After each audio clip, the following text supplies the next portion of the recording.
यानंतर थेट हिवाळी अधिवेशनामध्ये विधान परिषदेत आपण जाणार आहोत। देवेंद्र फडणवीस त्या ठिकाणी बोलतात।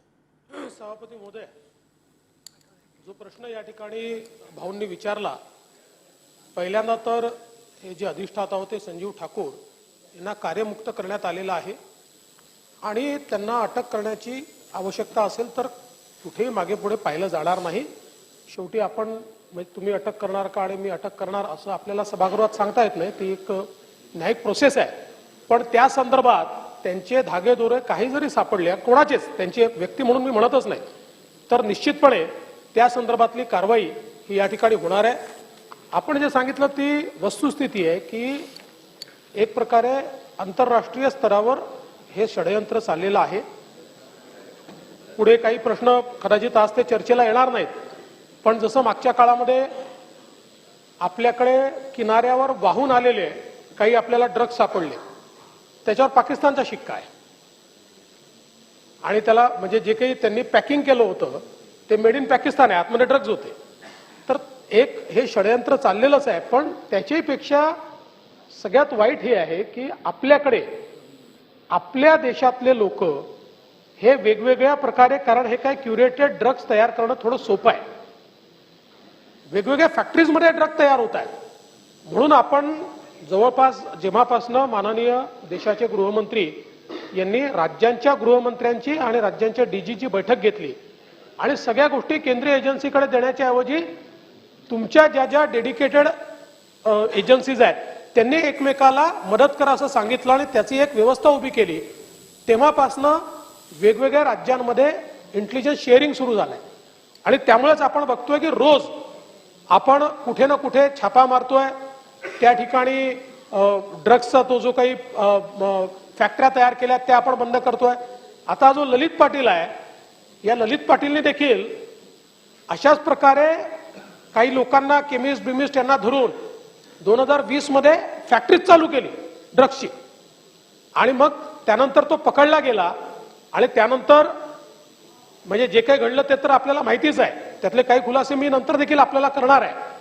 पण मला असं वाटतं की आता या संदर्भात कुठेही कोणालाही पाठीमागे सरकार घालणार नाही, घालू देणार नाही, कोणी असू द्या, कारण हा आपल्या पुढच्या भावी पिढीचा प्रश्न आहे आणि ज्या प्रकारचा हा अटॅक, हा एक प्रकारचा अटॅकच आहे, हा आपल्यावर होतोय, याचा अतिशय कडक मुकाबला झाला पाहिजे। आणि म्हणूनच पहिल्यांदा आपण नॉर्मली लोक सस्पेंड करतो, पण या केसमध्ये आपण ज्यांचा थेट सहभाग मिळाला त्यांना 311 खाली डिसमिस करून टाकलेला आहे आणि यापुढे सरकारची पॉलिसी हीच असेल की ड्रग्सच्या केसमध्ये कोणाचा थेट सहभाग मिळाला तर त्या पोलीस अधिकाऱ्याला किंवा कर्मचाऱ्याला त्या ठिकाणी डिसमिस केलं जाईल।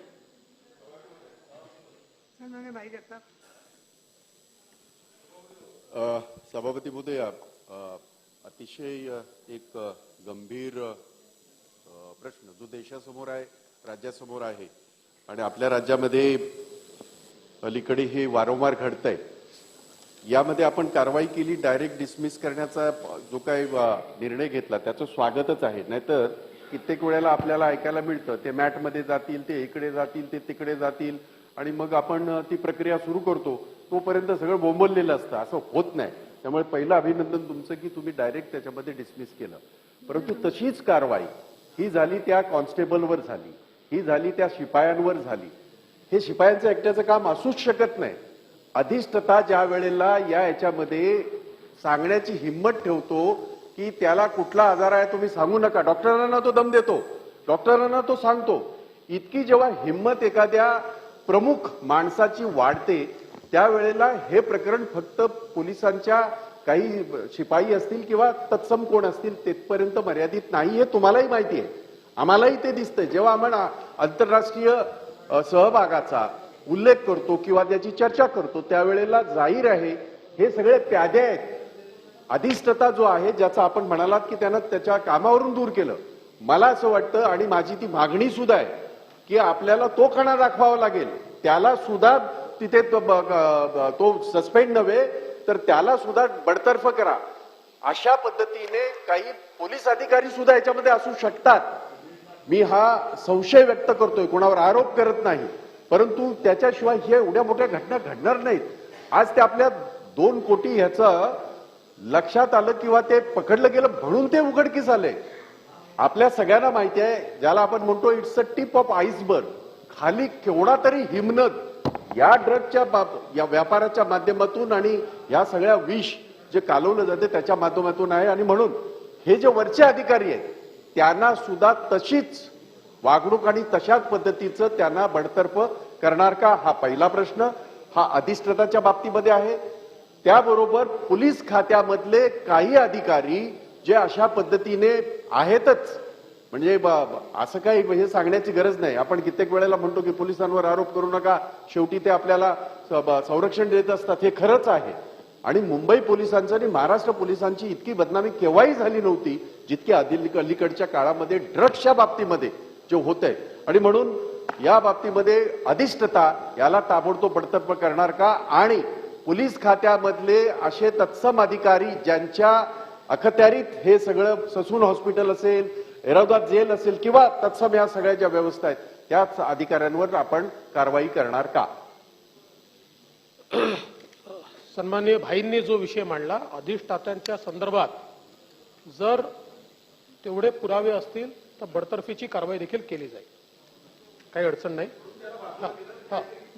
आहे नाही त्याच्यामध्ये आतापर्यंत जे काही याच्यात आलेलं आहे त्यामध्ये त्यांची ड्युटी होती, त्यांनी ते पाहायला पाहिजे होतं, इतके दिवस का आहे लक्ष दिलं नाही म्हणून केलाय.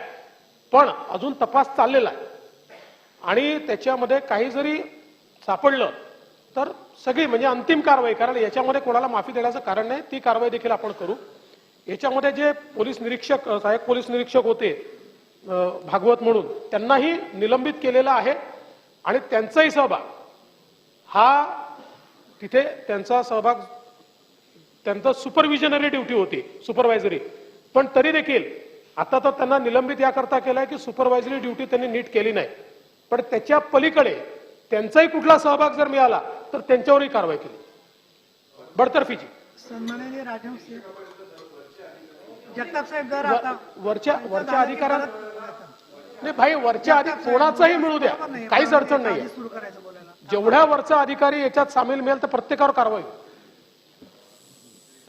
आदरणीय सभापति महोदया, ललित पाटिल प्रकरण पे ये अवसर लेकर मैं माननीय उप मुख्यमंत्री जी को एक संज्ञान में लाना चाहता हूं कि जिस प्रकार से ड्रग्स का रैकेट, इतना बड़ा रैकेट जो चला, उसी प्रकार मुंबई शहर में भी चाहे कुरार हो, कुर्ला हो, देवनार है, मालवनी है, धारावी है, वहां पर भी बहुत बड़े प्रकार से जो हमारी युवा पीढ़ी है उसको बर्बाद करने का काम किया जा रहा है. मैं आदरणीय मंत्री जी से, उप मुख्यमंत्री जी से निवेदन करना चाहूंगा कि इस प्रकार की जो बड़ा रैकेट चल रहा है मुंबई शहर में भी, उनके ऊपर भी क्या इस प्रकार की कार्रवाई की जाएगी. ऐसे ललित पाटिल मुंबई में भी बहुत सारे. प्रश्न सन्माननीय राजन सिंगजींनी जो विषय मांडला, मध्यंतरीच्या काळामध्ये आपण काही इंटेलिजन्स बेस्ड कारवाया केल्या, त्याच्यामध्ये विशेषतः धारावीचा इंटेलिजन्स आपल्याकडे होता आणि धारावीमध्ये आपण जी कारवाई केली त्याच्यामध्ये खूप मोठा नेक्सस सापडला आपल्याला. आपण पूर्वी कन्झम्पशन करणारा किंवा जो मधला दलाल आहे म्हणजे जो विकणारा यांच्यापुरतं आपण केवळ कारवाई करत होतो, पेडलर. आता हा नियमच केलाय की पेडलरवर कारवाई करून थांबायचं नाही. पेडलरने कुठनं आणलं, त्याचा कोणाशी संबंध होता, आणि अशा प्रकारची कारवाई केल्यानंतर धारावीच्या प्रकरणामध्ये आपण अगदी शेवटपर्यंत टोकापर्यंत पोहोचलो आणि आपल्याला त्या ठिकाणी सापडले. त्यामुळे आता पहिल्यांदा म्हणजे आपल्याकडे अँटी नार्कोटिक सेल जो होता हा काही सगळ्या पोलीस स्टेशनला नव्हता, हा आपण फक्त मेजर ठिकाणी ठेवलेला होता. पण आता जवळपास आपले जेवढे 45 युनिट आहेत या सगळ्या युनिटमध्ये आपण अँटी नार्कोटिक सेल सुरू केलेला आहे, त्याला डेडिकेटेड मॅनपॉवर दिलेली आहे आणि त्यासोबत जिल्हाधिकाऱ्याच्या अंतर्गत देखील एक समिती तयार केली आहे की ज्या समितीने समन्वयाची बैठक महिन्यातनं एकदा तरी घ्यायची आहे आणि सगळे जेवढे नार्कोटिक्सच्या संदर्भात काम करणारे केंद्राची एजन्सी, राज्याची एजन्सी, या सगळ्यांसोबत इंटेलिजन्स शेअरिंग करायचं आहे आणि कारवाई करायची आहे. याही बैठका आता नियमित सुरू झालेल्या आहेत आणि म्हणूनच आता या ज्या काही कारवाया गेल्या 2 महिन्यामध्ये आपण बघितलेल्या आहेत, प्रचंड मोठ्या प्रमाणात या कारवाया झालेल्या आहेत. कारण याचा सातत्याने इंटेलिजन्स मिळतोय आणि फॉर्च्युनेटली आता आपणही आपल्याला मिळालेला इंटेलिजन्स हा बाहेरच्या राज्यांशी शेअर करतोय आणि बाहेरच्या राज्यातनंही इंटेलिजन्स हा आपल्याकडे आता यायला लागलेला आहे आणि म्हणून ही कारवाई होते. पण आपण जे म्हणालात ती वस्तुस्थिती मी नाकारत नाही. ही स्थिती जी आहे ही आत्ता आपण जर योग्य कारवाई केली नाही तर आपली पुढची पिढी निश्चितपणे याच्यात बर्बाद होऊ शकते. आणि विशेषतः याच्यामध्ये काही अडचणी अशा आहेत की ज्याच्यावर आपल्याला कारवाई करावी लागेल. उदाहरणादाखल आज इंस्टाग्राम ही मार्केट प्लेस झाली. इंस्टाग्रामवर ऑर्डर प्लेस होऊन इंस्टाग्रामवर गुगल पेनी किंवा कुठल्या तरी यांनी पैसे पे करून आणि मग कुरिअरच्या माध्यमातून त्या ठिकाणी डिलिव्हरी होते. अशा प्रकारचे चॅलेंजेस आहेत. डार्कनेटच्या माध्यमातून याचा व्यवहार चाललेला आहे.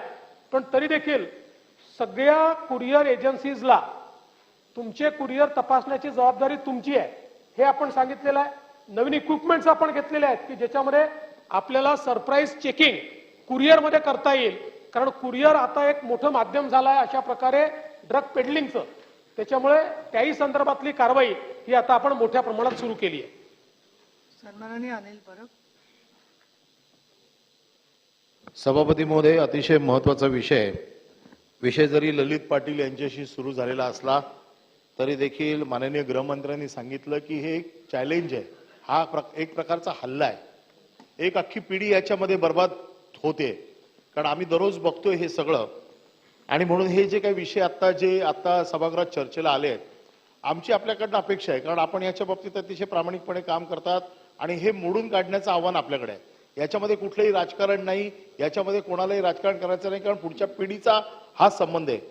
परंतु आम्ही जे दररोज पोलिसांना माहिती देत असतो, पोलिसांशी आरडाओरडा करत असतो की कशा पद्धतीने आम्ही ज्या सांगतोय त्या गोष्टींचा किमान तपास करा. आज मुंबई उपनगरामध्ये ज्या पद्धतीने ड्रग्स स्प्रेड होतंय, लहान लहान मुलं घेत आहेत. म्हणजे मी तर बघितलं सोसायटीचे वॉचमॅन पण आजकाल ड्रग्ज विकायला लागलेले आहेत. पानपट्टीवाले तर आहेच. सगळी हुक्का बाजार ही ड्रग्सची अड्डे झालेले आहेत. आपण काय करतोय की वरून खाली येतोय, पण खालून पण वर जाण्याची गरज आहे. कारण हे ड्रग पेडलर जे आहेत यांना सोर्स काय? कारण पूर्वी कसं होतं की बाहेरनं ड्रग्ज यायचं आणि ते पॅनिट्रेट व्हायचं. आता लोकल मॅन्युफॅक्चरिंग होते ड्रग्सची आणि तीच आता पॅनिट्रेट होते. परंतु हे पॅनिट्रेट करणारे लोक जागोजागी आता मिळायला लागलेले आहेत आणि त्याच्यामुळे ड्रग्सचा वापर इतका जागोजागी केला जातोय. आणि म्हणून आम्ही सतत त्या विभागातल्या डीसीपीना सांगत असतो, तिकडच्या सिनियरना सांगत असतो की या झोपडपट्टीमध्ये, या शौचालयामध्ये नावं घेऊन सांगतो की इकडे ही मुलं बसलेली आहेत, त्यांना उचला. ताबडतोब त्यांच्याकडनं माहिती मिळेल तुम्हाला. कारण काय होतंय की कुठल्याही मुलाला एकदा हुक्क्यातनं थोडीशी जरी नशा लागली तर तो मुलगा कायमचा ड्रग ऍडिक्ट होऊन जातो. ही हुक्का पार्लर ही मुंबईतली सगळ्यात मोठी ड्रग्सची सेंटर झालेली आहेत. त्यांच्यावरती कुठलीही कारवाई अजून होत नाहीये. याचबरोबर हे जेव्हा होतंय त्यावेळेला ह्या लोकांना जेव्हा पकडलं जातं, ह्या लोकांना ताबडतोब जामीन केला जातो. CRZ मध्ये नुसतं अनधिकृत बांधकाम केलं म्हणून 10 महिने आतमध्ये लोक, पण हे लोक ताबडतोब सुटतायत. यांच्यावरती कुठली कारवाई होत नाही. आपण काय करतोय की कन्झम्पशन किती आहे, किती मोठा माणूस त्याच्यामध्ये मिळालेला आहे त्याच्याप्रमाणे त्याची सजा लावतोय. परंतु हे छोटे छोटे लोक ज्या वेळेला 4-4, 6-6, 8-8 महिने ज्या वेळेला आतमध्ये राहतील ना, त्यावेळेला त्यांची हिंमत होणार नाही या सगळ्या गोष्टी करायची. कारण बाहेर पडण्यासाठी कष्ट करावे लागतात, त्यावेळेला त्यांना कळावं लागेल. महत्वाचा माझा विषय असा आहे की याच्या संदर्भामध्ये ही जी काही कारवाई करायची आहे ही छोट्या लोकांवर पण कारवाई झाली पाहिजे. कारण हे मोठं पैशाचं आमिष झालेलं आहे आणि पैशाच्या आमिषाला फार लोक बळी पडतायत आणि ते हे ड्रग्ज विकण्याचं काम करतायत. जेवढी गिराईक जास्त तेवढा त्याचा धंदा जास्त. आणि म्हणून तो सगळ्या कॉलेजेसमध्ये, शाळांमध्ये, सगळ्या टॉयलेट्समध्ये हे सगळं ड्रग विक्रीचं काम आता सध्या सुरू आहे. ललित पाटील प्रकरणामध्ये बऱ्याच लोकांनी मागणी केली की अधिष्ठानावरती कारवाई का नाही केली. मी तुम्हाला सांगतो की कुठलं मुंबईतलं शासकीय रुग्णालय असेल किंवा महानगरपालिकेचं रुग्णालय असेल, आज पर डेचे पैसे घेतले जातात आरोपीला ठेवायचे. पर डेचे पैसे आहेत. पुन्हा कुठला आरोप लिहितात आणि तो आरोप कोर्टात गेला तर कोर्ट पण विचार करते की या आरोपाच्या माणसाला ही सेवा दिलीच पाहिजे आणि म्हणून तो आरामात राहतोय. तुम्ही आरोपींची लिस्ट काढा, नाहीतर मी तुम्हाला आरोपींची लिस्ट देतो की मुंबईमध्ये आज किती आरोपी कुठल्या कुठल्या हॉस्पिटलमध्ये बसलेले आहेत आणि हॉस्पिटलमध्ये सगळे धंदे चालू आहेत. जर या विषयावर आम्ही बोललो तर फार मोठा स्फोट होईल, पण आपण त्याच्यामध्ये सिरियस आहात म्हणून मी बोलत नाही. पण एक गोष्ट अशी आहे की या अधिष्ठातांवरती देखील कारवाई होणं गरजेचं आहे. कारण सर्रास फक्त पेन उचलायचंय, आरोग्याचा कुठला आजार झालाय तो लिहायचा आहे आणि पर डेचा हिशोब घ्यायचा आहे. हा सगळा पर डेचा बिझनेस सध्या चालू आहे. मी तुम्हाला हवी असेल एक दिवस सभागृहात सगळ्यांची नावं, त्यांचे रेट, कुठला आजार हे सगळं देऊ शकतो. पण मला माहिती आहे की तुम्हाला पण माहिती आहे सगळं, आणि त्याच्या बाबतीमध्ये तुम्ही अतिशय कठोरपणे कारवाई करा. या दोन गोष्टीमध्ये हुक्का पार्लर मुंबईची बंद झाली पाहिजे, आणि हे जे असे वर्षानुवर्ष हॉस्पिटलमध्ये राहून जे आरोपी आता काम करतायत यांच्या बाबतीत आपण काय करणार याचा कृपया आम्हाला याच्याबद्दलची माहिती द्या. माननीय सभापती महोदया, ॲडव्होकेट परब साहेबांनी जो विषय मांडलेला आहे या संदर्भात देखील आपण मोठ्या प्रमाणात कारवाई मुंबईमध्ये सुरू केली. मुद्दाम फार गाजावाजा न करता केली, पण मी आपल्याला आकडेवारी सांगू इच्छितो की शाळा कॉलेजेस जवळच्या ज्या इंटेलिजन्स बेस्ड पानटपऱ्या होत्या की जिथे त्याचा पुरावा तर कुठला नसतो पण संशय असतो, अशा जवळपास 2369 पानटपऱ्या तोडून टाकलेल्या आहेत. त्यांच्यावर कारवाई आपण केलेली आहे. 38,873 ह्या ई सिगरेट्स जे आहेत त्याच्यावर आपण कारवाई केलेली आहे. हुक्का पार्लर जे अवैध आहेत त्याच्यावर देखील आपण मोठ्या प्रमाणात या ठिकाणी कारवाई केलेली आहे. त्यामुळे ही कारवाई वरूनही चालली आहे आणि खालूनही चालली आहे. तर आपण जे सांगितलं ही पण वस्तुस्थिती मी नाकारत नाही, कारण इझी मनी आहे आणि त्याच्यामुळे अनेक लोक सोपा पैसा मिळतो, त्यांना वाटतच नाही की आपण काहीतरी क्राईम करतोय आणि या ठिकाणी अशा प्रकारची विक्री करतायत. त्यामुळे निश्चितपणे कायदा तर आपल्या ठिकाणी आहेच, पण तो अधिक कसा कडक करता येईल याही संदर्भात माननीय गृहमंत्र्यांची चर्चा झाली आणि आपण महाराष्ट्रातर्फे प्रपोजल देखील त्यांना पाठवलेलं आहे की कमर्शियल क्वांटिटी जी आहे या कमर्शियल क्वांटिटीला जो आतापर्यंत आपण समजा 10 ग्रॅम ही आपण कमर्शियल क्वांटिटी पकडत होतो, आता 5 ग्रॅमच पकडा. हा नाही, MCOC मध्ये बरेच टाकले आहेत, पण जुने गुन्हे असल्याशिवाय आपल्याला माहिती नाही तर कोर्ट एका मिनिटात त्यांना त्या ठिकाणी सोडून देते. त्यामुळे MCOC मध्ये देखील आपण लोकांना टाकतो आहे आणि या संदर्भात मी आपल्याला आश्वस्त करतो, आपण दुसरा जो मुद्दा सांगितला तोही महत्वाचा आहे. फक्त त्या मुद्द्यामध्ये आपली अडचण एवढीच असते की साधारणपणे हे लोक कोर्टातनं ऑर्डर आणतात आणि काही प्रकरणं तर मी आपल्याला दाखवीन अशी आहेत की आपण कोर्टासमोर माहिती ठेवली आहे की बाबा आता यांना फार काही गरज नाही आहे, पण लगेच त्यांचा कुठला तरी प्रायव्हेट डॉक्टर पुन्हा कोर्टासमोर सांगतो की नाही नाही हे तर आहेच, यांना हा तर यांचा प्रॉब्लेम आहेच, आणि मग कोर्ट पुन्हा त्याला एक्सटेन्शन देतं. पण हे सगळं होत असताना काही प्रमाणात यात संगनमत आहेच आणि ते मोडून काढावंच लागेल. त्यामुळे ते निश्चितपणे मोडून काढण्याचा प्रयत्न आमच्या वतीनं केला जाईल. माझं तर मत असं आहे की ससून ही टेस्ट केस आहे आणि ससून मधल्या कारवाईतनं आपल्याला इतर रुग्णालयात देखील हा संदेश द्यायचा आहे की हे चालणार नाही.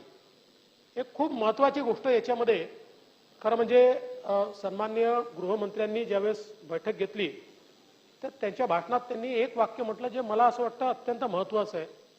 ते असं म्हणाले की जगातले मोठे देश, कॅनडा असेल, अमेरिका असेल, अमेरिकेतले काही राज्य असतील, काही युरोपियन देश असतील, हे लोक ड्रग्सची लढाई हारले आणि त्यामुळे त्यांनी ड्रग्ज नियमित करून टाकले. आता आपल्याकडे जशी दारू अलाउड आहे तसं कॅनडा किंवा अनेक युरोपियन देशांमध्ये ड्रग्स त्यांनी अलाउ केले. पण गृहमंत्री म्हणाले भारतामध्ये आपण अजून ही लढाई हारलो नाहीये. आत्ता जर आपण ही लढाई योग्य प्रकारे लढलो आणि याच्यावर आळा आणू शकलो तर आपल्यावर ही पाळी येणार नाही. आणि मला असं वाटतं की तोच धागा धरून आम्ही या संपूर्ण प्रकरणात काम करतोय आणि म्हणूनच माझ्याकडे यादी आहे की आपण किती मोठे मोठे ऑपरेशन्स हे या ठिकाणी केले आहेत, पण जशी ती यादी आहे तशी ती यादी पाहिल्यानंतर ती किती भयावह आहे हे देखील याच्यामध्ये लक्षात येतं. हा त्याच्यातही आणि आता जसं नायजेरियनचं आपण सांगितलं, आपण जवळपास 174 लोकांवर कारवाई केली, पण नंतर असं लक्षात आलं की ही कारवाई त्यांना हवी आहे. याचं कारण काय आहे तर ही कारवाई केली की त्यांना डिपोर्ट नाही करत, आपण करू शकत नाही कारण त्यांच्यावर आपल्याकडे गुन्हा दाखल होतो. त्यामुळे त्यांना एक गुन्हा आपल्याकडे दाखलच करून पाहिजे, म्हणजे मग त्या गुन्ह्याचा निकाल लागेपर्यंत त्यांना भारतात राहण्याची परवानगी मिळते. म्हणून आता पहिल्यांदा आपण डिटेन्शन सेंटर काढलाय. आपल्याला त्यांना जेलमध्ये नाही ठेवताय, पण त्यांना डिटेन्शन सेंटरमध्ये ठेवता येतं. पहिलं डिटेन्शन सेंटर आता आपण मुंबईत सुरू केलंय. अजून आपल्याला करावे लागणार आहे. जोपर्यंत यांच्या खटल्याचा निकाल लागत नाही आणि त्यांना डिपोर्ट आपण करत नाही तोपर्यंत त्यांना बाहेर फिरू द्यायच्या ऐवजी त्यांना डिटेन्शन सेंटरमध्ये ठेवण्याचा प्रयत्न आता आपला चाललेला आहे. सन्माननीय सचिन भाऊ आहेत. नाही, हे पहा, एक मिनिट भाऊ. हे पहा, आपला प्रश्न विचारण्याचा हेतू अतिशय महत्त्वाचा आणि आवश्यकच होतं ते. परंतु जनरल सुद्धा सगळे कन्सर्न आहे सगळ्यांची, हे पण खरं आहे. पण तरी स्पेसिफिक या प्रश्नावरच्या तपास आणि त्यातली जी माहिती असेल त्याच्यावर जास्त तुम्ही सगळ्या सदस्यांना माझं आव्हान आहे ती स्पेसिफिक घेतली तर चांगलं होईल. कारण ओव्हरऑल ड्रगच्या बद्दल सगळ्यांना गंभीर आहे. तर शेवटी या केसमध्ये उद्या कन्व्हिक्शन मिळालं नाही आपल्याला तर फार आपली नामुष्की होईल. तर बोला. म्हणून सभापती महोदय मी बोललो परत ललित पाटील इकडनं पण फरार होतोय की काय या प्रश्नाच्या माध्यमातून, म्हणून माझी भीती होती. म्हणून मी परत हात वरती केला. कारण अगोदर सभापती महोदय मी आपल्याला 2 प्रश्न विचारले तर आपण त्याचा उत्तर मला आला नाही. नार्को टेक्स्ट आणि जे इंटरनॅशनल नेक्सेस म्हणून आपण हे तपास देऊ शकतो का. आपल्याकडे ही या एक प्रकरण जर आपण बघितलं तर ह्याचं आपणच सांगितलं होतं की बुवा एक मोठी धागेदोरी आपल्याला सापडणार आहेत. नाशिकमध्ये ह्याचा कारखाना होता. नाशिकमध्ये पण असं परसेप्शन केलं जातं की बुवा काही पॉलिटिकल त्याला वेगवेगळ्या माध्यमातून सपोर्ट होता. ही लोकांसमोर हे स्पष्ट व्हायला पाहिजे. आता अनेक वेळा राज्यकर्ते म्हणून घेऊन तुम्ही असाल किंवा कोणी असेल तो बदनाम होता कामा नये. आणि म्हणून माझे जे अगोदरचे 2 प्रश्न राहिले होते त्याच्याबद्दल. आणि दुसरी महत्वाची गोष्ट अशी आहे की जसं आपण ATS केलेलं आहे आपल्याकडे पण एक सेल आहे यासाठी. आपण म्हटलं ही गोष्ट पण खरी आहे की ड्रग्सला गेलं तर त्या शिथिलता मिळते म्हणून नाही. आणि म्हणून ह्याच्या बाबतीत जसं मिल स्पेशल होते एक काळामध्ये प्रत्येक पोलीस स्टेशनला ते आपल्याला माहिती द्यायची ती आता प्रथा दुर्दैवाने बंदच होत चाललेली आहे. आणि म्हणून एक नवीन सेल आपण राज्यभरामध्ये तयार करून यासाठी, कारण आता ह्याचा प्रमाण हा वाढलेला आहे. तुम्ही आपण म्हटल्याप्रमाणे की आता जर वेळेस खेचलं नाही तर नंतर त्याचा काहीच अर्थ राहणार नाही. मग नंतर आपण काही बोलून घेऊन किंवा काय केलं नाही तर आपण अशातला कुठचा तरी एक नवीन सेल राज्यभरासाठी करणार का. पहिला जो प्रश्न सचिन भाऊंनी विचारला नार्को टेस्टच्या संदर्भात, नार्को टेस्टचा प्रॉब्लेम एवढाच असतो की त्या व्यक्तीने कन्सेंट द्यावी लागते तर ती नार्को टेस्ट होते. पण तरीही सूचना देण्यात येतील. कोर्टालाही विनंती करण्यात येईल की बाबा नार्को टेस्ट करता परवानगी द्या. तशा प्रकारच्या सूचना या निश्चितपणे देण्यात येतील.